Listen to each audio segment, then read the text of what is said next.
يا رب قربنا وباركنا لنعمل صالحا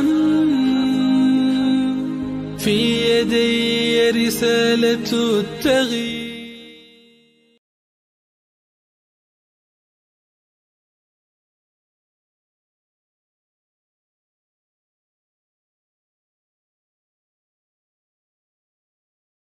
السلام عليكم ورحمة الله.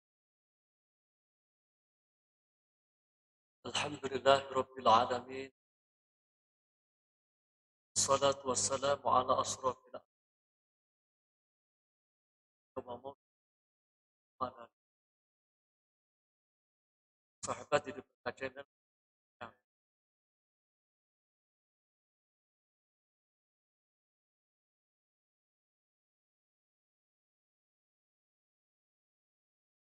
syukur kepada Allah Subhanahu wa Ta'ala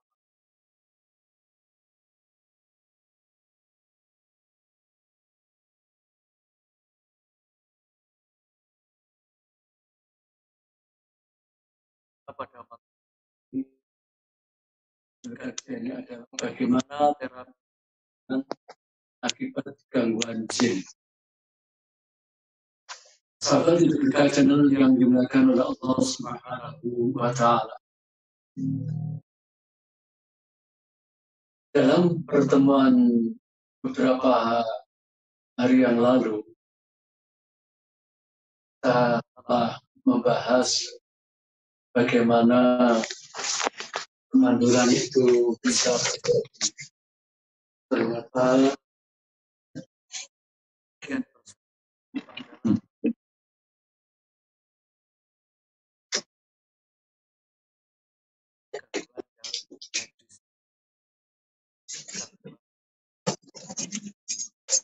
jangan lupa sanjungan salawat dan salam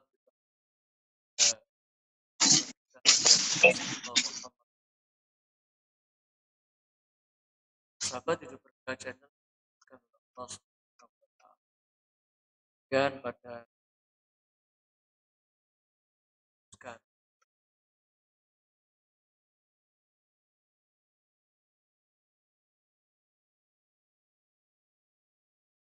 bisa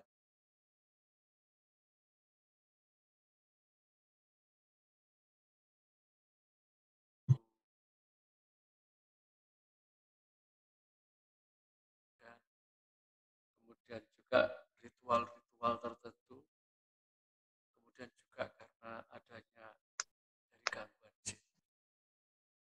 Sahabat di Depan Channel yang dimuliakan oleh Allah Subhanahu wa Ta'ala.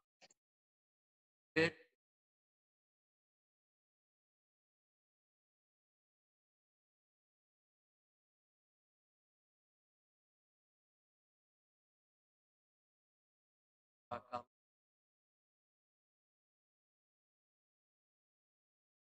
alami tidak memiliki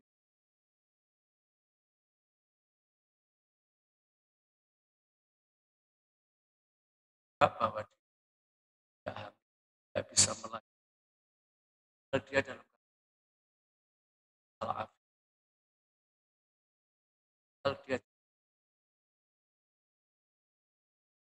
secara tetapi kalau gangguan mandulan sebab disertai dengan gejala lain. Misalkan apa? Dia sering merasakan pegal dan tidak nyaman di badan dan pikiran safok dan mas serta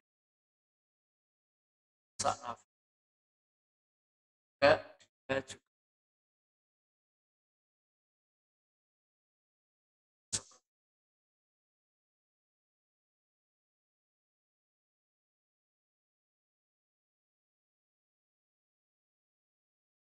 pun mana cara jin itu melakukan kemarin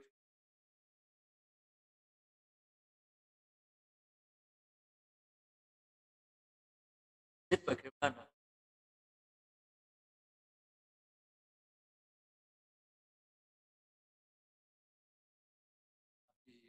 Kemudian ada gangguan kemandulan. Yang pertama bahwa jin itu akan bersemayam, akan bertempat ya, di dalam rahim wanita dan merusak ovum. Jadi bersemayam menempat di dinding-dinding rahim ya, wanita, kemudian merusak ovumnya sehingga tidak terjadi pembuahan. Nah, yang kedua, mungkin terjadi pembuahan. Jadi pembuahan. Akan tetapi pembuahan itu ya, oleh jin diganggu juga dengan apa? Dengan menggerakkan, dengan menghentak-hentakkan dinding-dinding pada otot rahim wanita itu, sehingga apa yang terjadi? Yang terjadi adalah pendarahan. Dan ini banyak dialami oleh wanita-wanita yang ada indikasi gangguan kemahdulan yang diakibatkan oleh jin. Sahabat hidup berkajian yang dimuliakan oleh Allah Subhanahu wa Ta'ala. Nah, kemudian kita pada saat ini bagaimana ya, cara terapinya?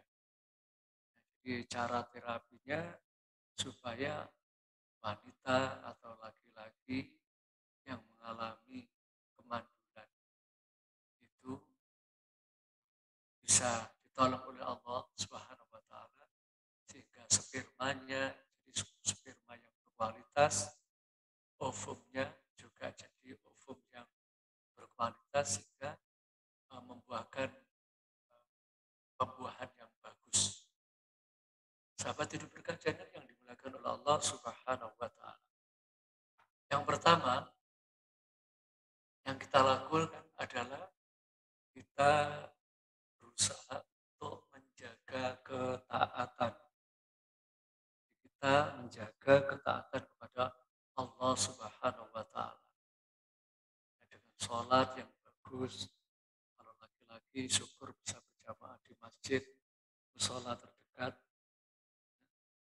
Kita tingkatkan ketaatan kita kepada Allah Subhanahu wa Ta'ala. Nah, kemudian berikutnya kita usahakan kita di dalam hidup juga menghindari maksiat dan dosa. Ya, jadi karena maksiat dan dosa itu juga menjadi penghalang ya, keberkahan rahim seorang wanita. Sehingga ada seorang ulama besar, di situ ada sebagian yang menceritakan adalah Hasan al-Basri. Hasan al-Basri itu didatangi oleh seseorang. Wahai Syekh, saya sudah beberapa tahun berumah tangga. Kemudian saya masih belum diberi keturunan. Apa solusinya, wahai Syekh? Apa kata Hasan al-Basri? Beliau mengatakan, banyak-banyak beristighfar. Banyak-banyak minta ampun kepada Allah.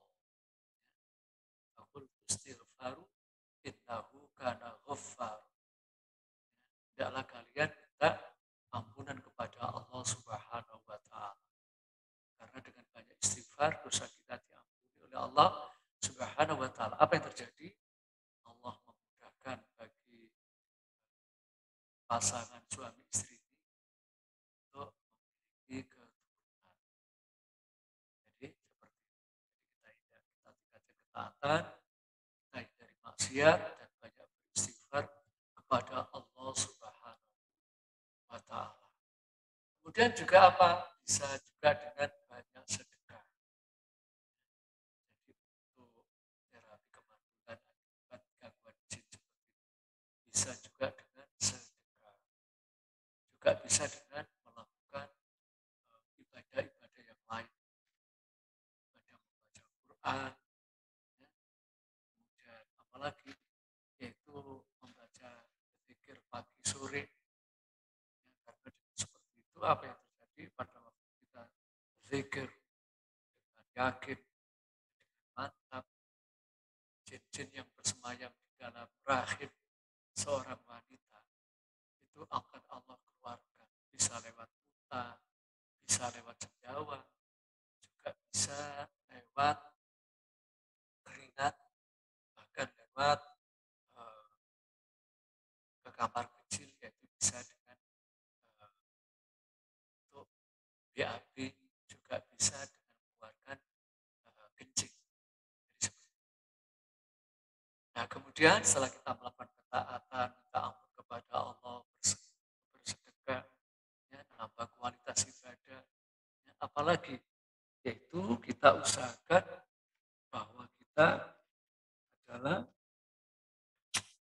yaitu antara suami istri itu secara zahirnya adalah kita sering meminum, ya, sering minum air tajin,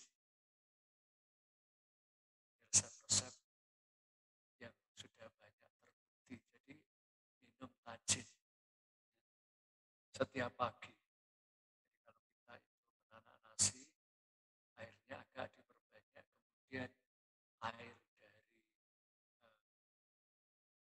nasi yang kita masak itu, yang sisanya itu yang muncul di alat masak kita, ya, itu kita ambil, kemudian dituang kalau menggunakan herbal-herbal yang alami. Kemudian apalagi, yaitu kita memakan toge, memakan toge, ya, setiap hari. Seberapa banyaknya? Ya secukupnya saja. Nah, kemudian apalagi? Yaitu kita suami istri untuk bisa melakukan hubungan suami istri dengan penuh kasih sayang, ya, dilakukan kurang lebih sepekan 2 kali. Dilakukannya bagaimana? Yaitu dengan baca doa dan dilakukan terutama sebelum waktu subuh. Itu triknya seperti itu. Triknya dilakukan sebelum waktu subuh. Kemudian yang keempat adalah kita lakukan suami istri, hubungan suami istri pada saat subur. Itu biasanya 10 hari atau 13 hari setelah haid, setelah datang bulan. Nah, ini adalah masa-masa subur. Jadi seperti itu secara zahirnya seperti itu. Nah, kemudian juga tidak lupa sering mengkonsumsi kurma rutop, kurma basah, ya, kurma yang masih basah. Nah, itu sulit dan harganya memang lebih mahal. Karena untuk supaya tetap segar itu harus ditaruh di freezer. Jadi seperti itu. Nah, minimal 7 butir dalam sehari. Jadi, makan kurma rutop, kurma yang masih basah. Ini rasanya agak sepet-sepet sedikit. Karena kalau dari harga itu lebih mahal. Tempat-tempat kita di Malang itu ada, ya. Biasanya yang menjual kurma rutop, harganya memang agak lebih mahal sedikit. Nah, untuk menjadikan tetap segar itu harus ditaruh di freezer. Beda sama kurma-kurma yang lain. Nah, kemudian kita juga usahakan mengkonsumsi buah alpukat satu hari itu sekali.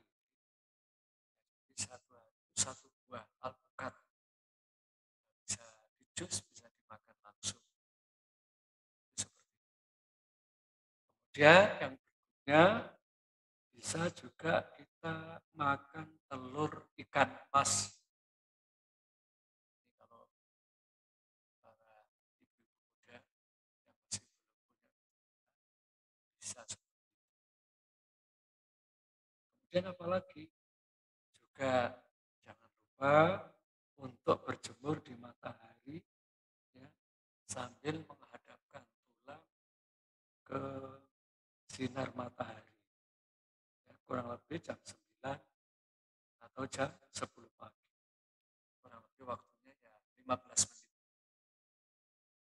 15 menit.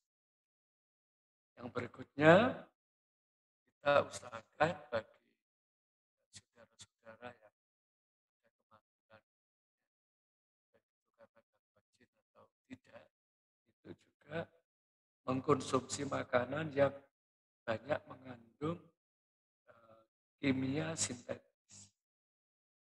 Oh ya, maksudnya kita pada waktu berikutnya adalah kita hindari makan yang mengandung kimia sintetis. Apalagi masa-masa sekarang, Masya Allah, banyak makanan yang berjalan, yang dijual di sekolah-sekolah, di pinggir-pinggir kampus, itu makanan-makanan yang mengandung bahan pewarna, bahan pengawet yang berlebih. Nah itu bisa mengurangi kesuburan rahim. Jadi bisa mengurangi kualitas of food, bisa mengurangi kualitas sperma bagi laki-laki. Nah kemudian juga yang tidak kalah pentingnya, kita usahakan untuk kita menambah ketaatan yaitu dengan melakukan ibadah puasa. Bisa puasa Senin Kemis, syukur-syukur kalau apa itu puasa lebih dahulu. Nah, pada waktu kita melakukan hal-hal seperti ini, puasa, ketaatan ibadah, pada waktu itu kalau ada gangguan kemandulan yang akibat jin, itu biasanya orangnya bisa keluar jinnya lewat bisa lewat sendawa, bisa lewat kering. Di samping dibantu dengan herba-herba yang lain yang kita sebutkan tadi.